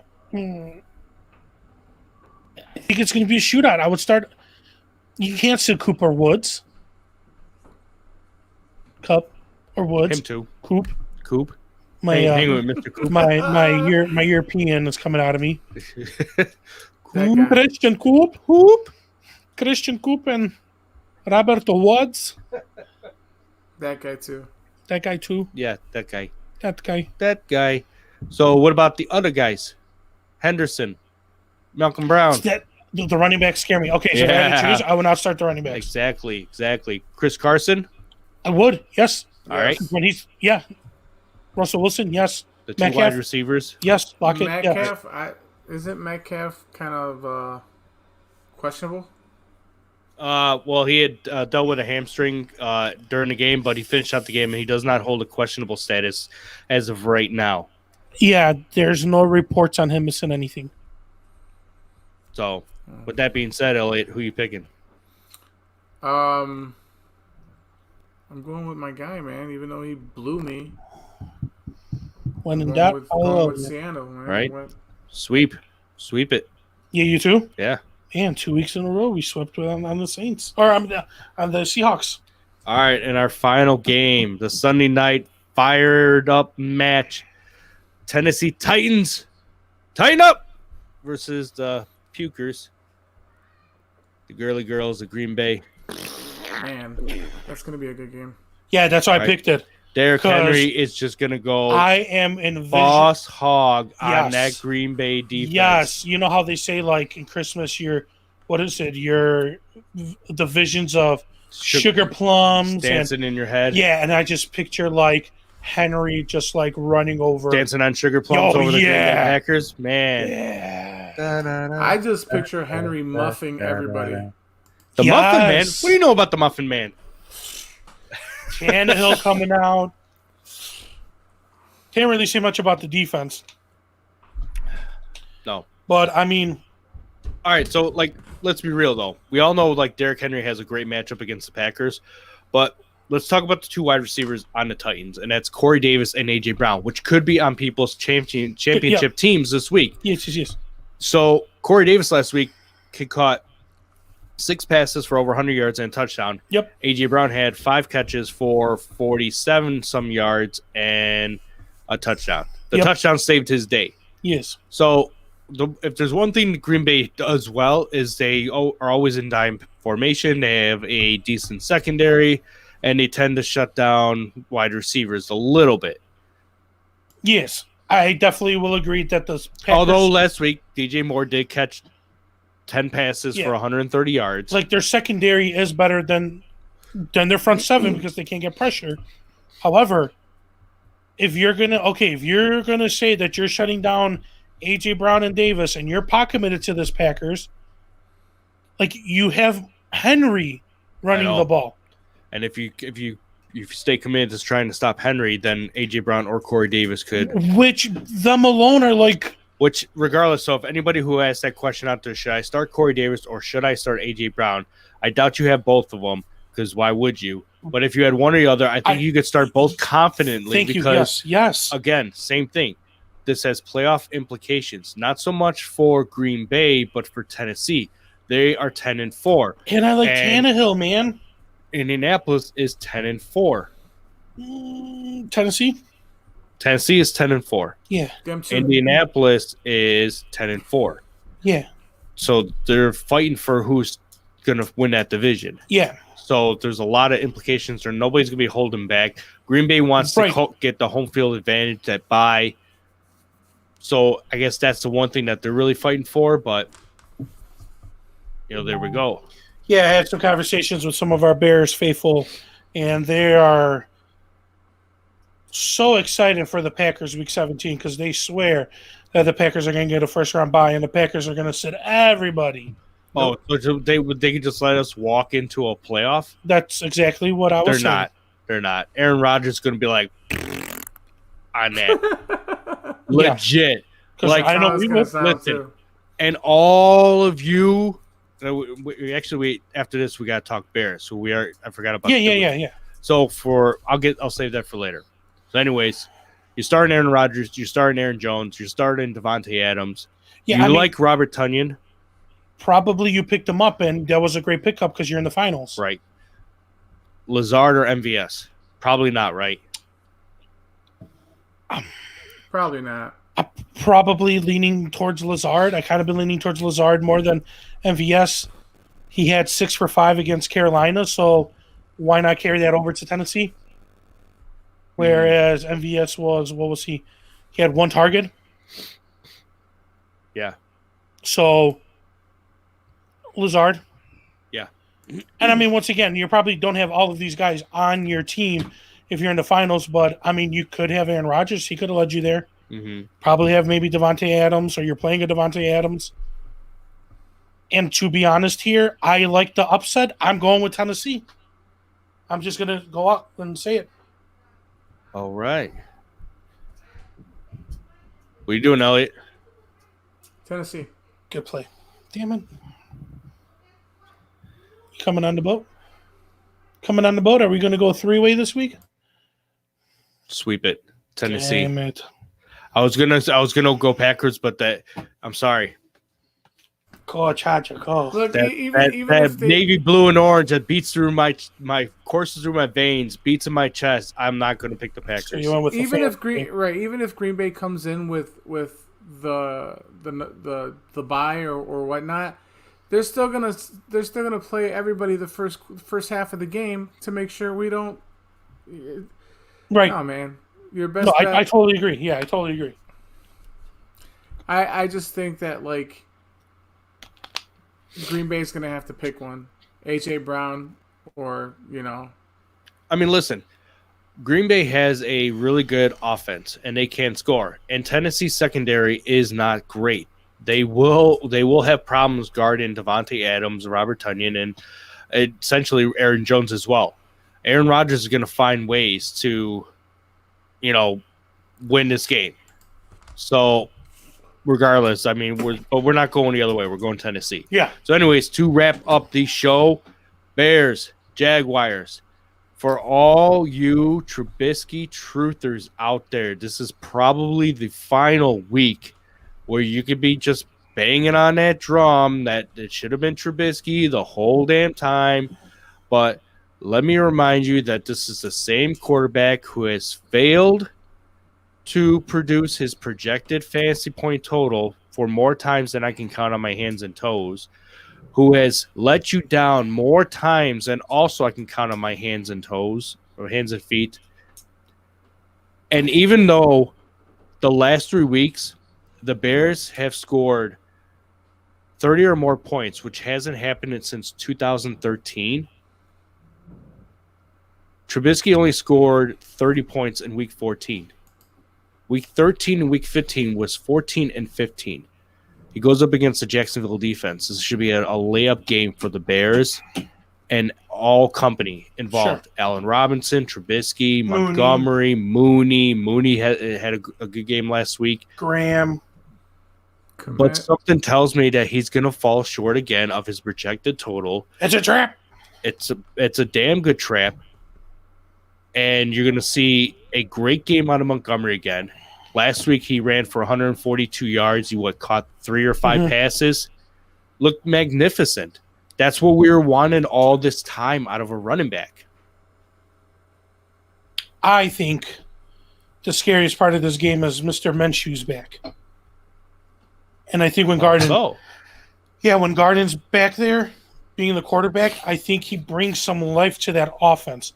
The cool side about this is we get to really see kind of a preview of what Garden does. Yeah. Because it would be kind of cool if next year maybe we bring him to the Bears. I mean, this is another subject. We talked about quarterbacks. We were talking about things that might happen, and who knows what's going to happen. But, I mean, if you're looking at a team that right now is tanking, that right now is projected to get the best quarterback coming out of college, maybe not the best player, once again, they're going to have to make some cuts somewhere. We're not bringing back Trubisky. Foles is still here. I don't know. I'm just saying. But this is, once again, like, if the Bears lose, like, I don't know. I can't envision a single Bears player on your championship team other than maybe David Montgomery. And you had him on the bench for weeks. Yeah. And now because of all these great matchups. I mean, Robinson maybe was your number 2 or flex guy. Okay. I could see Robinson and maybe Jimmy Graham. Yeah. Maybe. But like that's a long maybe. Yeah. That's a maybe. Yeah. That's like, if he doesn't get a touchdown, it's not worth it, pretty much. Right. He's very, very touchdown dependent because as of late, they've been targeting Cole Kmet more, getting more involved, which I like. Yes. So now we reduced our 12 tight ends down to actually only 2. Like 8. So you still got to keep that offensive line, What about the Jaguars? I like Chark. Like we talked about it. We like Chark. We like Keelan Cole. Chenault. All these guys produce better when Garden's there. Robinson's going to Robinson. That's if they let him play. If they let him play. But, I mean, once again, it's a tough Bears defense. And if you're going to beat the Bears anywhere, it's going to be through the air, not through the ground. Final score of this game.